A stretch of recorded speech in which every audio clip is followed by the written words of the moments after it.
வணக்கம். இந்த மனதை வெல்லுங்கள் என்ற நிகழ்ச்சியில் உங்கள் அனைவரையும் மீண்டும் சந்திப்பதில் மிக்க மிக்க மகிழ்ச்சி. வாழ்வில் சிலவற்றை நாம் மறக்க வேண்டும் என்று நினைக்கிறோம், ஆனால் நினைவில் கொள்கிறோம். சிலவற்றை நினைவில் வைத்துக் கொள்ள வேண்டும் என்று நினைக்கிறோம், ஆனால் மறந்து விடுகிறோம். இதை பற்றி நமக்கு நிறைய கேள்விகள் இருக்கு. மனதாற்றல் என்றால் என்ன? இந்த கேள்விக்கெல்லாம் பதில் கூற வருகிறார் நமது ராஜயோகி பிரம்மகுமார் பாண்டியமணி அவர்கள். இவர்கள் கடந்த 40 ஆண்டு காலமாக ராஜயோகாவை பயின்றும் பயிற்றுவித்தும் வருகிறார். பிரம்மகுமாரி இயக்கத்தின் வேல்யூ எஜுகேஷன் துறையின் இயக்குனராய் இருக்கிறார். வணக்கம் பிரதர். வணக்கம். ஓம் சாந்தி. ஓம் சாந்தி. பிரதர், சென்ற நிகழ்ச்சியில நம்ம இந்த டீம் அப்படிங்கிற வேர்டை பத்தி பார்த்தோம். தட் இஸ் தாட் அப்படின்னா எண்ணங்கள், ஈனா இமோஷன் அல்லது உணர்வுகள், ஏ ஆட்டிடியூட் அல்லது மனப்பாங்கு, 4வது இந்த மெமரின்னு சொல்றாங்க, நினைவாற்றல். நினைவாற்றல்னா என்னது? இதை எப்படி நாம் அதிகப்படுத்திக் கொள்வது? இதை பற்றி ஒரு விளக்கம் தர முடியுமா? இப்போ மனதினுடைய வெளிப்பாடுகளில் முக்கியமாக ஒரு அடித்தளமாக இருக்கக்கூடியது இந்த நினைவாற்றல் தான். ஆனால் அந்த நினைவாற்றலை வளர்த்து கொள்வது எப்படி, அதற்கு நாம் என்ன செய்ய வேணுங்கிறத இந்த நிகழ்ச்சியில் நம்ம பார்க்க போகிறதில்ல. அதற்கு பதிலாக இந்த நினைவாற்றல் எப்படி நம்மளுடைய மனநிலையை பாதிக்கின்றது, எப்படி நம்மளுடைய மன உணர்வுகளை கொண்டு வருகின்றது, அது எப்படி ஒரு ஆதாரமாக இருக்கின்றது என்பதை தான் பார்க்க போகின்றோம். ஏனென்றால் எப்படி நாம் நம்மை நினைக்கின்றோமோ அப்படியே நாம் ஆகிவிடுகின்றோம். இதைத்தான் as you think so shall you become என்று ஆங்கிலத்தில் கூறுகின்றார்கள். எப்படி நீங்கள் உங்கள் நினைக்கின்றீர்களோ அப்படியே நீங்கள் ஆகிவிடுகின்றீர்கள். ஆகவேதான் முதலில் நம்மை பற்றிய நினைவு ஆற்றல் நமக்கு சரியானதாக இருக்க வேண்டும். ஆகவேதான் நமது மனநிலை என்று நான் எதை கூறுகின்றேன் என்றால், நமது அனுபவம் எப்படிப்பட்டதாக இருக்கின்றது. அது நேர்மறையாகவும் இருக்கலாம், எதிர்மறையாகவும் இருக்கலாம், அல்லது காலத்திற்கு அப்பாற்பட்ட ஒன்றாக கூட இருக்கலாம். அந்த மனநிலையை நாம் பெறுவதற்கு இந்த நினைவாற்றல் மிக மிக அத்தியாவசியமாக இருக்கின்றது. ஏனென்றால் இது ஆங்கிலத்தில் அசோசியேட்டட் மெமரி என்று கூட கூறுவார்கள். நாம் ஒரு மனநிலையை பெற்றிருக்கின்றோம். அது அமைதியான மனநிலையாகவும் இருக்கலாம், ஆக்கப்பூர்வமான மனநிலையாகவும் இருக்கலாம், மகிழ்ச்சியான மனநிலையாகவும் இருக்கலாம், சுகமான ஒரு மனநிலையாகவும் இருக்கலாம். இவை அனைத்துமே மனநிலைகளாகும். அந்த நிலைகளை நாம் அனுபவம் செய்வதற்கு அதை பற்றிய நினைவாற்றல் மிக அத்தியாவசியமாகும். நீங்கள் கூறும்போது கூட சரியாக கூறினீர்கள். நாம் நினைக்க வேண்டியதை மறந்து விடுகின்றோம், மறக்க வேண்டியதை நினைவில் வைத்துக் கொள்கின்றோம். இந்த பிரச்சனை நம்மளிடம் இருக்கின்றது.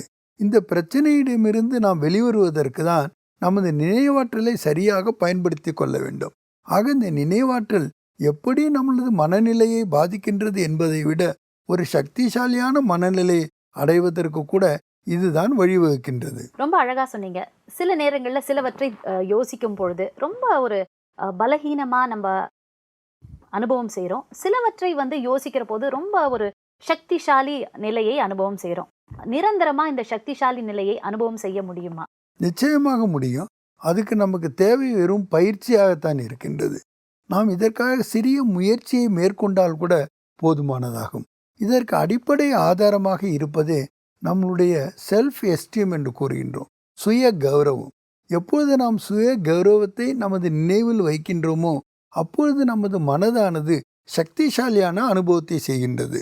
மனது சக்திசாலி என்று நான் எதை கூறுகிறேன் என்றால், எப்பொழுது நாம் தன்னம்பிக்கையுடன் இருக்கின்றோமோ, எப்பொழுது நாம் உற்சாகமாக இருக்கின்றோமோ, எப்பொழுது நாம் ஆர்வமாக இருக்கின்றோமோ, எப்பொழுது நாம் எதையும் சாதிக்க முடியும் என்ற ஒரு கோட்பாட்டுடன் இருக்கின்றோமோ அதைத்தான் சக்திசாலியான மனநிலை என்று கூறுகின்றேன்.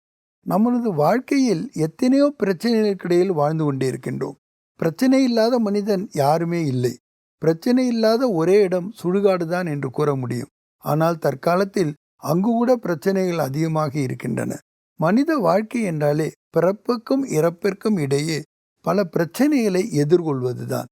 ஆனால் அதை நாம் எப்படி எதிர்கொள்கிறோம் என்பதில் தான் நமது வெற்றி என்பது அடங்கி இருக்கின்றது.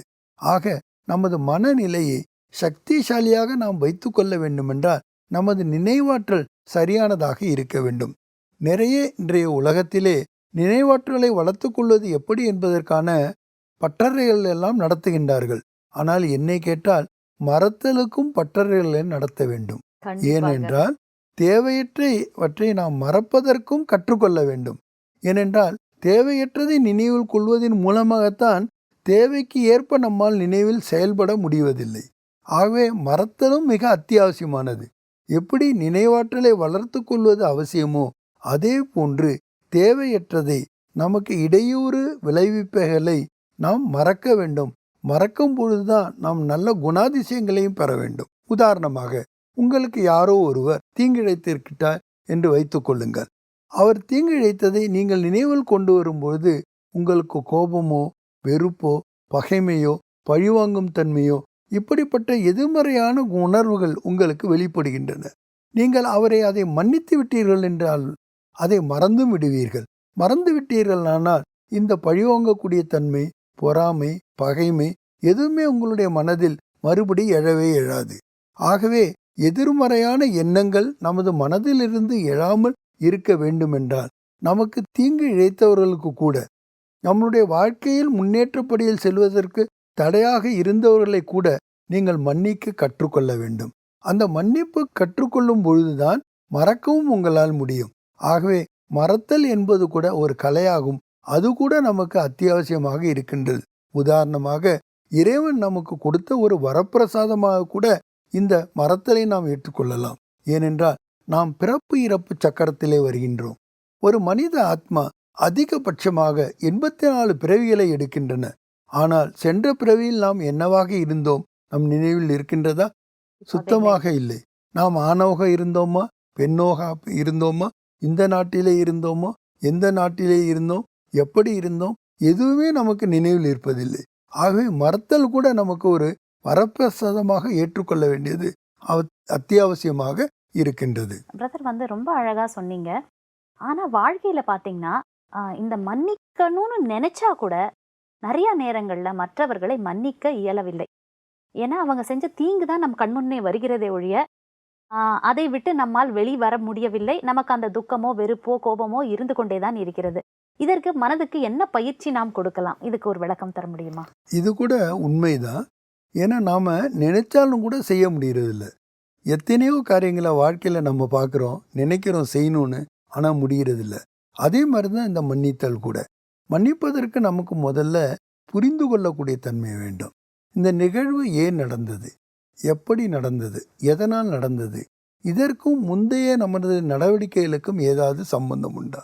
ஒருவேளை இந்த ஜென்மத்திலே நாம் அவர்களிடம் எந்த ஒரு தவறும் செய்திருக்க மாட்டோம். ஆனால் போன ஜென்மத்தில் நாம் அவருக்கு ஏதாவது தீங்கு இழைத்திருப்போம். அதன் காரணமாகத்தான் இப்பொழுது அவர் நமக்கு தீங்கு இழைக்கின்றார்.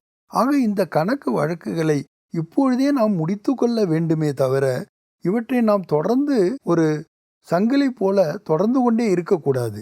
ஆகவே இறைவனுடைய ஞானத்தின் ஆதாரத்தில் பார்க்குமானால் ஒவ்வொரு நடிகருக்கும் அவருடைய பாத்திரமானது நிர்ணயிக்கப்பட்டதாக இருக்கின்றது. ஒவ்வொரு பாத்திரமும் தனிப்பட்டதாக இருக்கின்றது. அவர்களுடைய நாடக பாத்திரம் கூட அவர்களுடைய கர்ம வினைகளின் ஆதாரத்தில் தான் கிடைக்கின்றது. ஆகவே ஒருவர் எனக்கு தீங்கு செய்கின்றார் என்றால் இதற்கு பதிலாக நான் இதற்கு முன்னரே அவருக்கு ஏதோ தீங்கு செய்திருக்க வேண்டும். ஆகவே அதை செய்கின்றார் என்று அதை நான் ஏற்றுக்கொண்டு அதை நாம் மன்னிக்கக்கூடிய தன்மைக்கு கொண்டு வர வேண்டும். நீங்கள் கூட நினைக்கலாம், அப்படி நினைத்தால் ஏன் இப்பொழுது இந்த தீங்கை செய்து அடுத்த ஜென்மத்திற்கு அதான பலனை அனுபவிக்கலாம் என்று. ஆனால் இப்பொழுது அப்படி சமயம் இல்லை. இப்பொழுது நாம் கணக்கு வழக்குகளை முடிவடைய செய்யக்கூடிய நேரத்திற்கு வந்துவிட்டோம். கலியுகத்தினுடைய கடைசி காலத்திற்கு வந்துவிட்டோம். சத்தியுகத்தினுடைய ஆரம்பத்திற்கு இடைப்பட்ட இந்த புருஷோத்தம சங்கம யுகத்தில் நமது கடந்த கால கடன்களை, நாம் செய்த தீவினைகளை எல்லாம் முடிவுக்கு கொண்டு வர வேண்டிய ஒரு காலகட்டத்தில் இருக்கின்றோம். ஆகவேதான் யார் நமக்கு எந்த தீங்கை செய்தாலும் சரி, எந்த ஒரு தடையை ஏற்படுத்தினாலும் சரி, எந்த ஒரு நமது முயற்சிக்கு இடையூறாக இருந்தாலும் சரி, அவர்களை நாம் மன்னிக்க வேண்டியது அத்தியாவசியமாகின்றது. ஏனென்றால் மன்னிக்காமல் நம்மால் மறக்க முடியாது. மறக்கவில்லை என்றால் அந்த எதிர்மறையான உணர்வுகள் மறுபடி நமது உள்ளத்தில் வந்து நம்மளுடைய மன அமைதியை அது கெடுக்கின்றது. நாம் சுகமாக வாழ முடியாமல் ஒரு தத்தளிக்கின்ற நிலையைத்தான் நாம் இப்பொழுது கண்கூடாக பார்த்து கொண்டிருக்கின்றோம். சிலர் கூட சொல்றாங்க, இது என்னுடைய பூர்வ ஜென்ம கர்மா. அப்படின்னா கர்மா என்றால் என்ன என்று நீங்கள் கூற முடியுமா? நமக்கு யாராவது ஒருத்தவங்க இடையூறு செய்கிறாங்க, இல்லைன்னா தடையை போடுறாங்க, இல்லை நமக்கு துக்கம் கொடுக்கின்றார்கள் என்றாலே அது ஒரு எதிர்வினையாக பார்க்க வேண்டும்.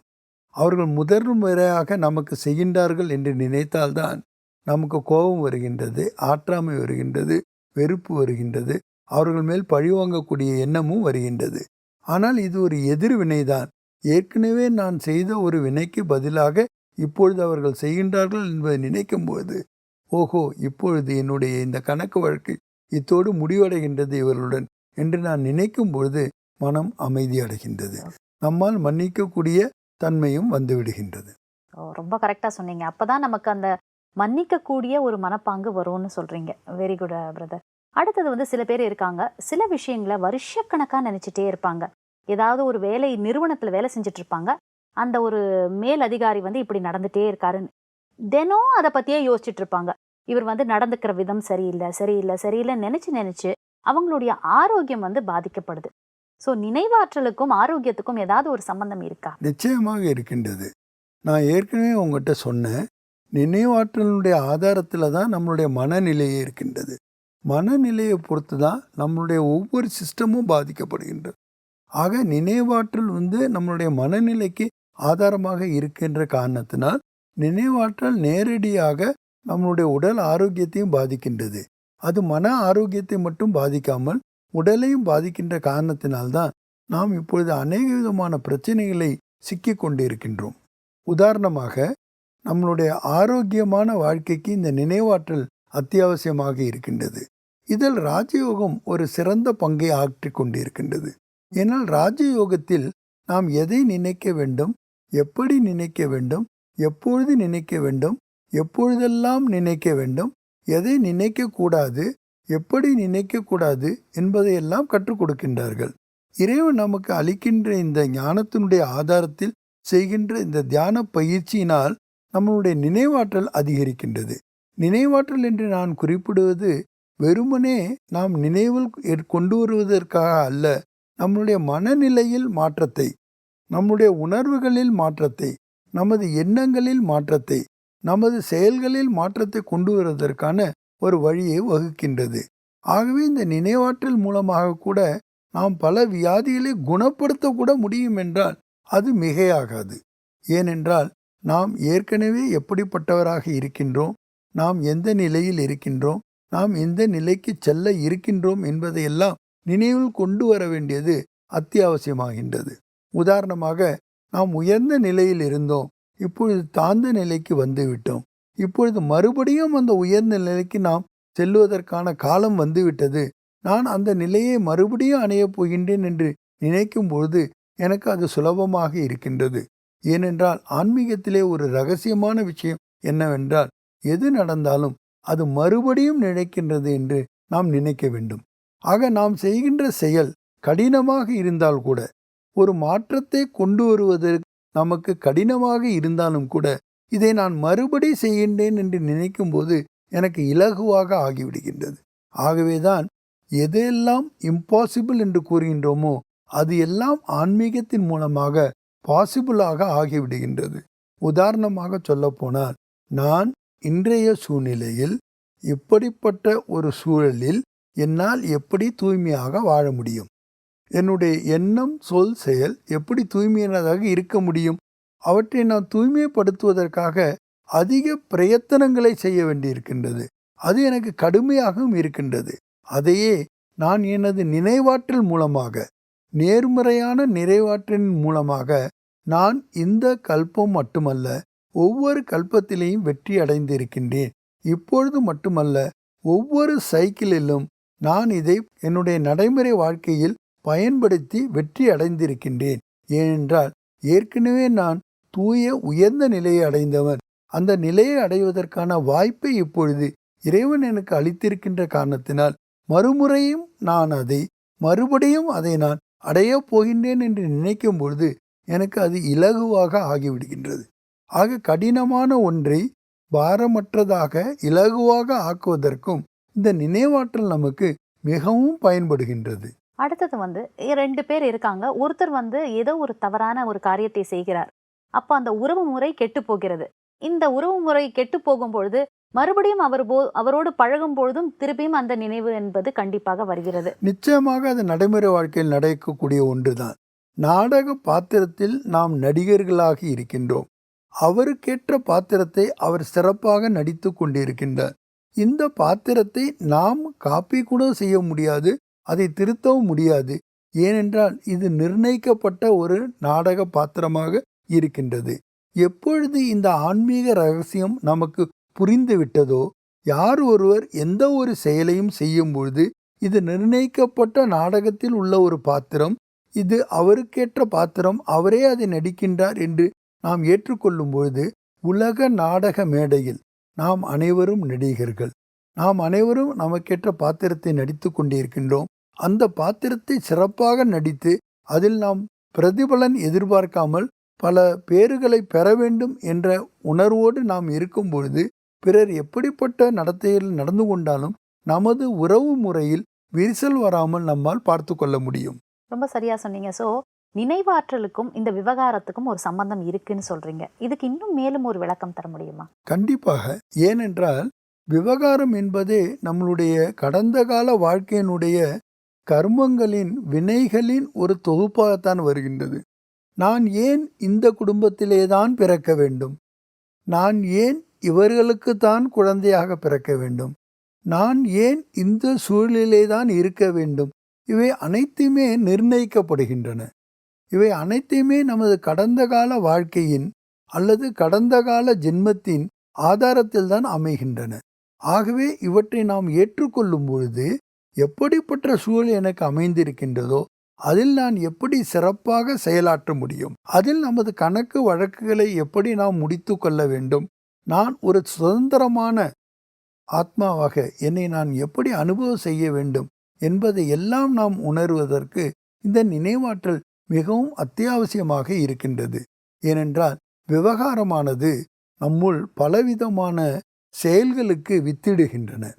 நமது விவகாரம் சரியாக இருக்குமானால் நேர்மறையான விளைவுகளை நாம் பார்க்கின்றோம். நேர்மறையான விளைவுகள் வரும்பொழுது அது நமது முன்னேற்றத்தை கொடுக்கின்றது, வெற்றியை கொடுக்கின்றது, நேர்மறையான பலன்களையே நமக்கு அளிக்கின்றது. ரொம்ப அழகா சொன்னீங்க. அடுத்தது இந்த நினைவாற்றலுக்கும் ஒரு தூக்கத்துக்கும் ஒரு சம்பந்தம் இருக்கா? நிறைய பேருக்கு தூக்கம் இன்மை இருக்கு, நிறைய பேர் அதிகமாகவும் தூங்குறாங்க. ஸோ இந்த நினைவாற்றலின் ஆதாரம் தூக்கத்தையும் பாதிக்குமா? இதுக்கு ஒரு விளக்கம் தர முடியுமா? நிச்சயமாக.